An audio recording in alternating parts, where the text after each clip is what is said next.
Então vamos começar. Vamos começar falando da radiografia.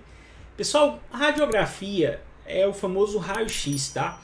Então o nome correto do raio-x, na verdade, o nome do exame é radiografia. Só que raio-x é um termo tão popularizado que as pessoas usam como sinônimo. Então você fala raios-x como se fosse o nome do exame, que não é. Raios-x, na verdade, é o nome da radiação que dá origem, que possibilita a obtenção das radiografias. E o que são esses raios-x? Na verdade, o raio-x ele é formado quando a gente liga um tubo como esse, contendo uma ampola, na tomada, gerando uma corrente elétrica. Essa corrente elétrica aquece um filamento metálico que está aqui dentro desse aparelho, e esse filamento metálico aquecido começa a excitar elétrons. João, está começando a falar difícil, calma, fica frio aí que vai dar certo. Esse filamento metálico começa a deixar os elétrons muito doidões, tão doidões que eles começam a pular descontroladamente. E eles pulam do filamento metálico, eles são arremessados aqui, ó, em direção ao receptor, a um filamento, um anteparo que geralmente é de tungstênio, pode ser de tungstênio. E quando esse elétron bate lá no anteparo, ele acaba gerando uma energia ou uma radiação. Na verdade, as duas coisas. Gera muita energia na forma de calor e pouca energia, mas o suficiente na forma de radiação. Essa radiação é o que a gente está vendo aqui, ó, como se fosse essa luzinha acendendo aqui em direção ao tórax do paciente, tá? Então essa radiação eletromagnética, essa radiação, os raios X vão atravessar o corpo do paciente e formar a imagem aqui atrás do paciente. João, como é que essa imagem se forma? É muito simples. O que a gente vê numa radiografia como essa daqui, na verdade, é principalmente o que o elétron conseguiu queimar do filme. Como assim, João? O filme do raio-x ele é branquinho, ele é bem transparente, ele cru é bem transparente. Quando o elétron é arremessado em direção ao filme, ele deixa o filme preto, como vocês estão vendo aqui. O ar, ele é muito... o ar não tem muita molécula, né? Então o raio ele passa muito facilmente. Então onde tem ar, a gente vai ver como pretão, ou com um tom de cinza parecido com o preto. Então no pulmão que predomina ar, né, tem mais ar do que outras coisas proporcionalmente, a gente vai ver a transparência pulmonar pretinha. Porém no osso, onde tem osso, que é uma estrutura mais densa, tem número atômico maior, o feixe de raio-x ele é mais atenuado. A gente chama atenuado quando o feixe não consegue atravessar direito aquela estrutura. Então se o feixe não chega direito aqui na coluna, ó, a coluna e o osso vai ser branco, porque o filme ele é meio que branquinho, ele é meio que transparente, tá? Então onde o raio atravessa, porque ele passou por estrutura tranquilinha, fica preto, onde ele foi atenuado fica branco, tá? Então o osso, partes moles, elas atenuam o feixe de raio-x e vão ser então brancas, tá?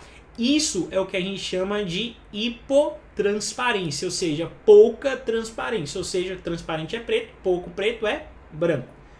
E o que é pretinho a gente chama de hipertransparência, muita transparência, muito preto. Então o pulmão normal é preto, e coisas que diminuem a quantidade do ar do pulmão, como consolidação, derrame pleural, atelectasia, tumores, qual é a densidade, qual é a cor que a gente espera dessas coisas? A gente espera que elas sejam brancas, tá? Então aqui, por exemplo, ó, eu estou vendo uma opacidade ou uma hipotransparência na projeção do terço médio do pulmão direito. Isso aqui pode ser 1 milhão de coisas, mas o que eu consigo saber de cara é que não é pulmão normal, porque o pulmão normal ele é preto, ok? O padrão normal da gente fazer radiografia, gente, é desse jeito como está nessa figura. O paciente de pé, ele fazendo uma manobra, botando a mão na cinturinha aqui, ó, mas não é para fazer dancinha do TikTok, ele bota a mão na cinturinha para poder tirar as escápulas do campo, como a gente está vendo aqui. Então, ó, a escápula está aqui fora, a gente não vê a escápula sobreposta, como vocês vão ver muitas vezes na vida de vocês. A escápula está fora do campo. Às vezes pode ter um pedacinho dentro do campo, mas assim, se está predominantemente fora, beleza, deve ter feito a manobra. E com o paciente além de pé, além de mão na cinturinha ou mão levantada para tirar a escápula do campo, o paciente idealmente deve estar de costas. E eu vou explicar isso para vocês muito fácil. Quando vocês observam essa imagem aqui, o que parece? Parece uma lanterna aqui saindo da ampola, né? do tubo aqui. Bom, na verdade, como é que eu posso dizer? Como é que se fala? Uma comparação. A analogia é essa. Imagina que você está brincando de lanterna e fazendo aqueles bichinhos com a mão. Quando você pega a sua mão e você afasta ela da parede, aproxima ela da lanterna, a imagem, a sombra da sua mão na parede vai o quê? Vai crescer. À medida que você aproxima a sua mão da parede, que é onde está se formando a imagem, a sombra da sua mão na parede vai ter um formato, um tamanho cada vez mais próximo ao tamanho real da sua mão, concorda? Até o ponto que você praticamente cola a sua mão na parede e a sombra tem o tamanho exato da sua mão. Bom, é por isso que o ideal é que o paciente faça a radiografia de costas. Costas para o tubo e com o peito encostado na chapa, no filme, no book.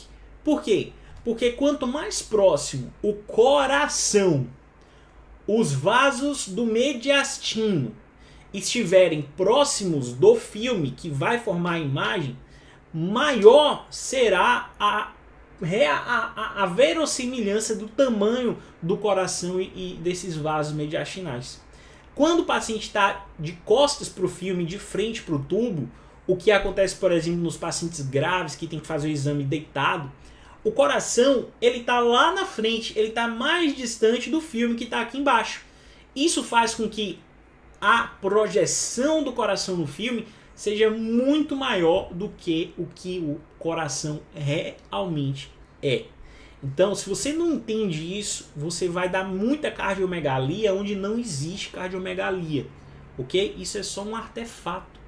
Como é que eu sei, João, se o paciente está com o coração perto do filme ou se ele está com o coração longe do filme? Ou seja, se foi feito em PA, póstero anterior, então o raio passa primeiro posterior, depois anterior, ou se ele foi feito em AP, quando passa primeiro anterior e depois posterior, que é o que a gente não quer, idealmente. É muito fácil porque a escápula no PA vai estar fora do campo e a escápula no AP vai estar dentro do campo. Então, quando a gente vê a sombra da escápula no meio do campo do raio-x, significa que eu não posso confiar na imagem do coração e nem na imagem do mediastino, ok? Então, cuidado, não chama de cardiomegalia se o exame não tiver com a técnica ideal, ok? Então, basicamente, quando o exame é feito desse jeito aqui, ó, com a barriga, a parte anterior voltada para o tubo, isso faz uma magnificação das estruturas. No caso, que a gente mais se preocupa é o coração, né? Porque qualquer medidinha ali a mais do coração é cardiomegalia ou não. Então, o paciente nessa posição geralmente vai fazer o exame porque ele está grave, porque ele não consegue ficar em pé. Ele é uma vítima de trauma, ele é um paciente de UTI que está fazendo o exame no leito, tá? E geralmente a gente faz o exame apontando para a parte do corpo que a gente quer examinar. Diferente desse aparelho muito moderno que aponta para a barriga e a imagem que sai é do pescoço, a maioria dos aparelhos normais eles vão apontar para a barriga e fazer a imagem da barriga, ou para o pescoço fazer a imagem do pescoço. Mas um dia a gente vai chegar nesse nível aí de evolução, tá? Então dá uma olhada aqui nessa radiografia e a primeira coisa que você tem que se perguntar é: que exame é esse, né? Eu já respondi, é uma radiografia. Eu sei disso porque é um exame em duas dimensões, eu só estou vendo a imagem chapada ali. Eu estou vendo aqui, ó, a projeção do ilíaco mais branquinha, a coluna mais branquinha. Eu estou vendo a base do pulmão aqui mais pretinha. E eu estou vendo, gente, as partes moles do abdômen mais cinza claro. E agora eu entendo por que o osso é brancão, por que o pulmão é pretão e por que partes moles, músculo e tudo mais são um tom de cinza mais claro. Quando eu entendo isso, aí começa a brincadeira. Porque eu tenho que saber que o que tem a mesma cor, a mesma densidade, quando está se encostando, eu não consigo diferenciar. Então, João, por que eu estou fazendo uma radiografia do abdômen e eu não consigo enxergar exatamente todos os contornos do fígado, do baço, do rim, do estômago, tarará, tererê? Porque essas estruturas têm a mesma densidade na radiografia e como elas estão todas em contato com a gordura da cavidade abdominal, que também tem a mesma densidade delas, não dá para separar uma coisa da outra. Para eu enxergar algo no raio-x, eu preciso ter diferença de contraste. Ou seja, eu tenho que ter duas estruturas com densidades diferentes, ou se forem duas estruturas com densidade igual, eu tenho que ter alguma estrutura interposta a elas com densidade diferente para eu poder enxergar o contorno dela. Então é óbvio que eu não vou enxergar exatamente todo o contorno do rim, porque o rim está cercado de gordura, que no raio-x tem praticamente a mesma densidade do contorno renal, do parênquima renal. Eu não vou enxergar o contorno exato do fígado pelo mesmo motivo, do psoas, o do baço, todos pelo mesmo motivo. Agora, o que eu preciso? Eu preciso saber onde eles ficam. E o fígado, por exemplo, ele fica situado no hipocôndrio direito, mais ou menos nessa topografia aqui. O baço, ele fica no hipocôndrio esquerdo, mais ou menos nessa topografia aqui. Os rins, eles ficam, eu vou começar pelo psoas, né? O psoas, ele fica paravertebral, ou seja, literalmente aqui ao lado da coluna vertebral, mais ou menos nessa topografia aqui. Gente, isso aqui não é uma aula de anatomia do abdômen, tá? É só uma aula bem geralzona de introdução. Se vocês quiserem, depois vocês vão aqui e vasculhem no canal Anatomia do raio-x de abdômen, você é radiologista. E os rins, eles vão ficar logo ao lado do psoas, nessa topografia aqui, mais ou menos na região dos flancos, tá? E a vesícula biliar, João? A vesícula biliar, ela fica junto à margem inferior do fígado. Percebe que tá tudo embolado, tá tudo sobreposto e é assim mesmo, tá? João, e o pâncreas? O pâncreas, ele fica nessa topografia aqui, ó.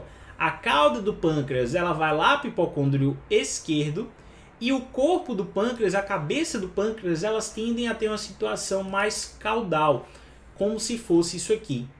Então, quando eu olho um exame como esse e eu começo a perceber que nessa localização que eu espero da loja do pâncreas ou da cauda do pâncreas, eu começo a ver essas imagenzinhas calcificadas, como eu estou vendo aqui, ó. No que eu vou pensar para esse paciente aqui? Já sabe? Bom, se você não sabe, eu vou dar a dica. Esse paciente ele tem dor crônica abdominal que piora a alimentação. Inclusive, ele está perdendo bastante peso nos últimos meses por causa dessa dor crônica dele, tá? E é bem pior, inclusive, se ele come gordura, tá?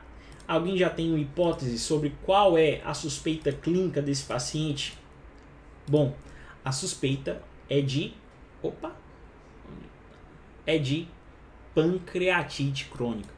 Quando a gente vê calcificações no parênquima pancreático, a gente sempre vai pensar em pancreatite crônica, tá, gente? Especialmente no paciente com queixa de dor quando se alimenta e que está perdendo peso. Tem outros sintomas da pancreatite crônica, que a pancreatite crônica na verdade é uma insuficiência exócrina, então o paciente pode ter esteatorreia, ele pode ter todos os sintomas relacionados ao distúrbio da digestão, né, do metabolismo das gorduras, mas isso aí é para outra aula.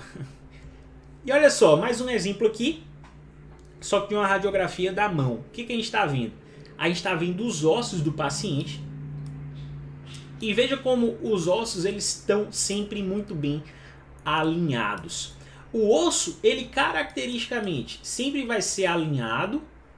estão sempre um alinhado com o outro. A cortical é sempre muito regular e bem definida, então não pode ter degrau, não pode ter interrupção, não pode ter biquinho. E os espaços articulares, ou seja, o espaço que fica entre o osso e o outro, as articulações, elas tendem a ter sempre uma distância uniforme, tá? Então, a distância entre essa interfalangiana distal e essa proximal é muito parecida, tá? Aqui, aqui, aqui, aqui. Então, a distância entre os ossos do carpo é tudo muito parecido. Agora, quando eu perco alguma dessas características, tem doença. Então, nesse caso aqui, o que a gente está perdendo aqui nesse dedo? É bem óbvio, né? A gente está perdendo o alinhamento.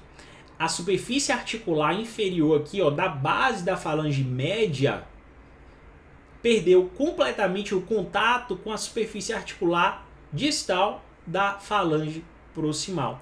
Isso é uma luxação.